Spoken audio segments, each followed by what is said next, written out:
बिहार प्रदेश के दरभंगा जिला के रहने वाले दो दंपत्ति होते हैं। वो 27 जनवरी 2025 का ये वाक़या होता है। तो उत्तर प्रदेश के प्रयागराज में जो कि महाकुंभ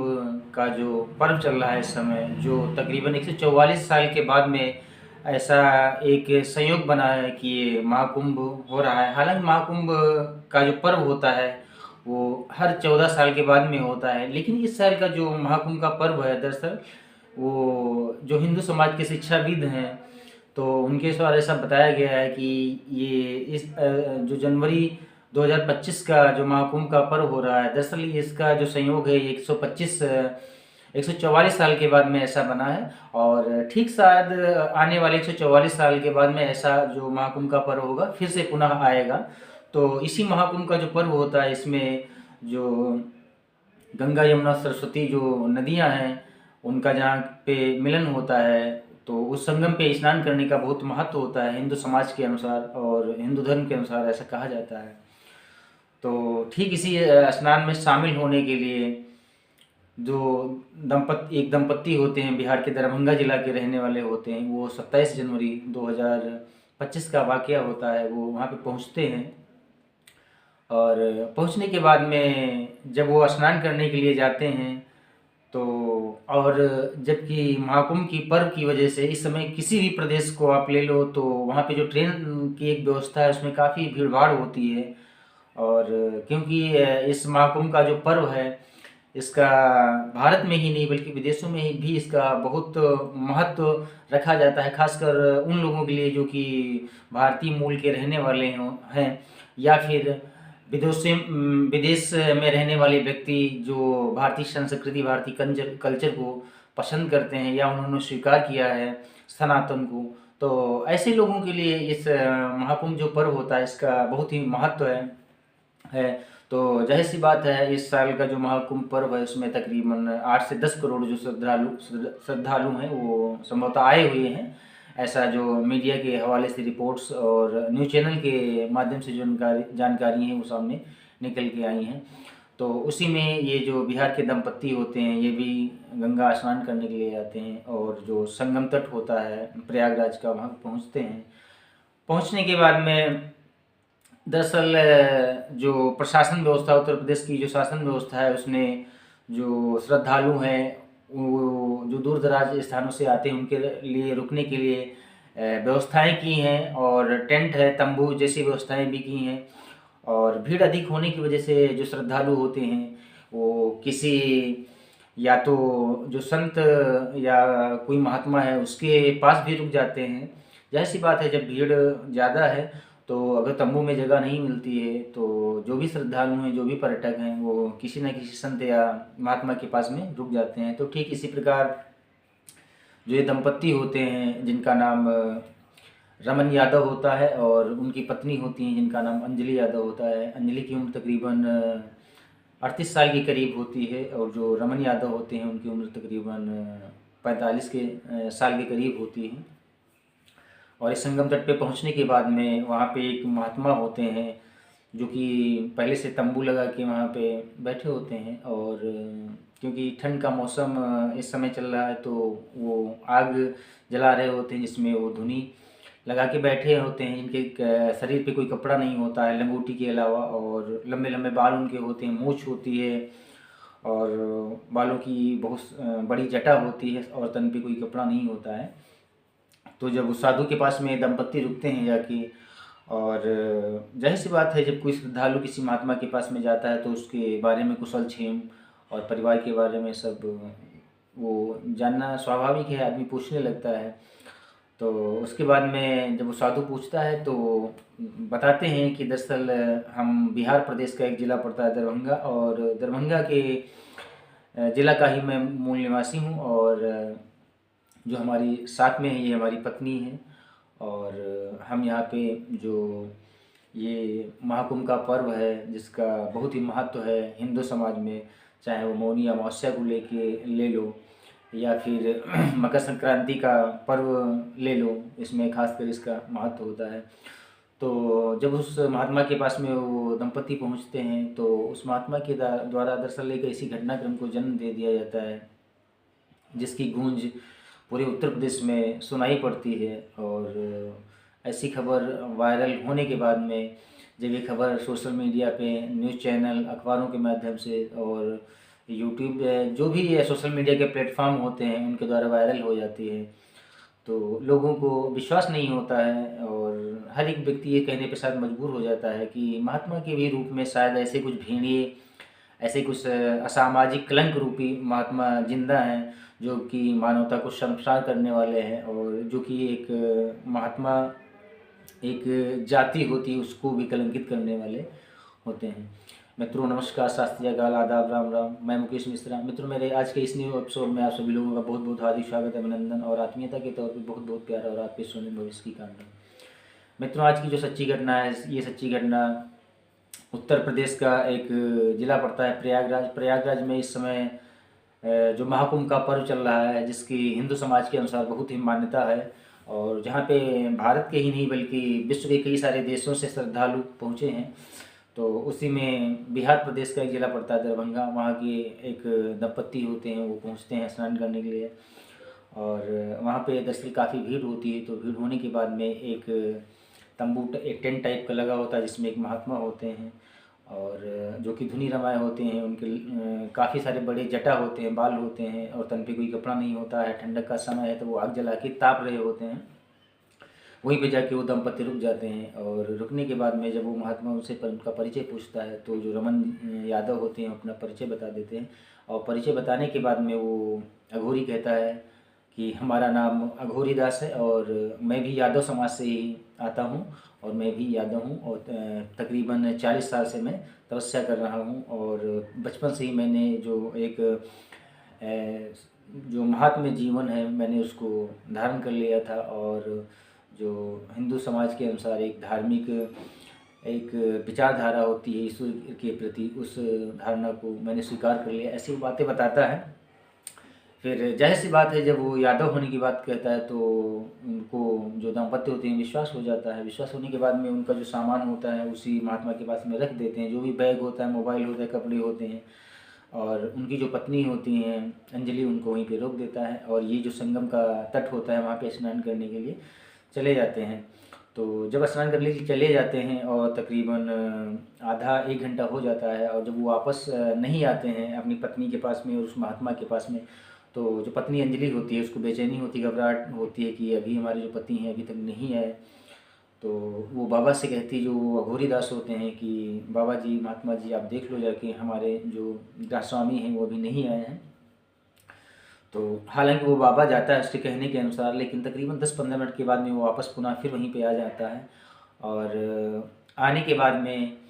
जब वो रमन के बारे में बताता है कि दरअसल मैंने रमन की काफ़ी तरह तलाश की और वो नहीं मिले, लेकिन आप घबराओ नहीं, वो आ जाएंगे और अगर जो आप स्नान करना चाहो तो आप भी स्नान कर लो जाके। ऐसी बात जब वो कहता है तो अंजलि इस बात पे सहमत हो जाती है और जो भी उसका सामान होता है वो उसी बाबा की कुटिया, महात्मा की कुटिया में रख देती है। इसके बाद में जो अंजलि होती है वो जो संगम का घाट होता है वहाँ पे स्नान करने के लिए जाती है और स्नान करने के बाद में जाहिर सी बात है कि वहाँ पे काफ़ी भीड़ होती है, तो जो महिलाएं होती हैं उनको कपड़े चेंज करने की वहाँ पे दिक्कत होती है। तो ये जो अंजलि होती हैं ये अपने भीगे कपड़ों में सीधे उस जो महात्मा होता है उसके तंबू में आ जाती हैं और अपने कपड़े बदलने लगती हैं और जब वो कपड़े बदल रही होती हैं तो ये जो महात्मा होता है जो अपना नाम अघोरी दास बताता है ये छुप के उनको देख रहा होता है। हालांकि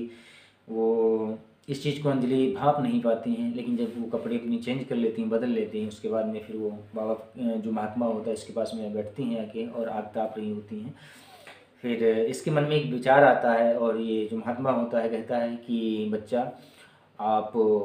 सब लोग, आप दोनों लोग जो दाम्पत्य हैं, आप निसंतान हैं, आपको कोई बच्चा नहीं है अभी तक, मैंने ये अपनी दिव्य साधना से जाना है।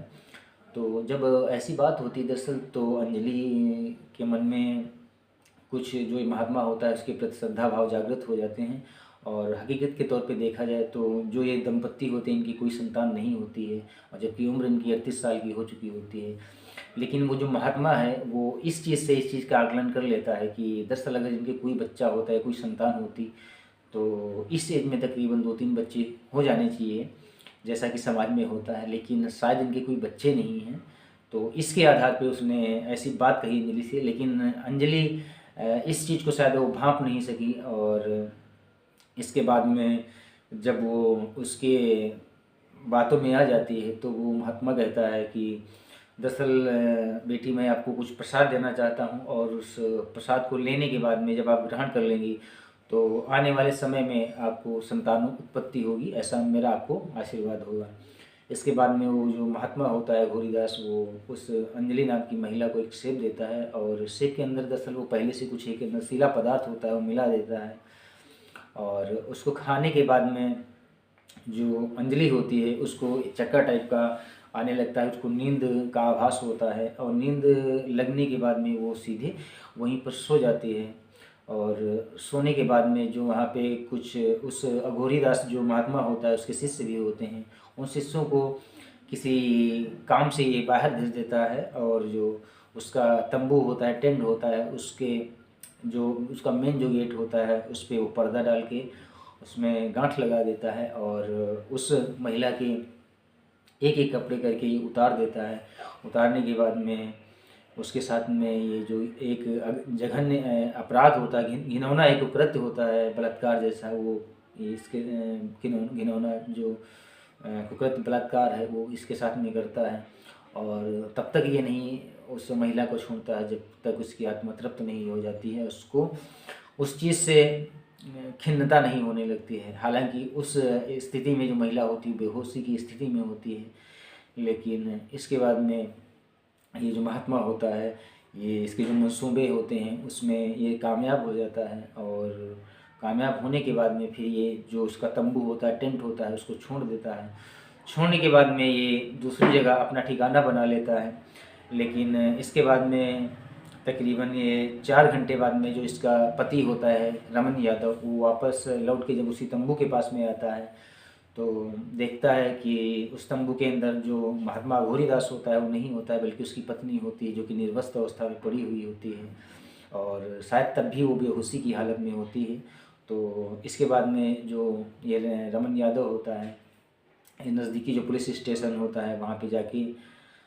इस घटनाक्रम की जानकारी देता है, और जानकारी देने के बाद में जो पुलिस की टीम होती है वहाँ पे तुरंत प्रभाव में आके पहुँचती है। पहुँचने के बाद में उस अंजलि नाम की जो महिला है उसको एम्बुलेंस में लाद के तुरंत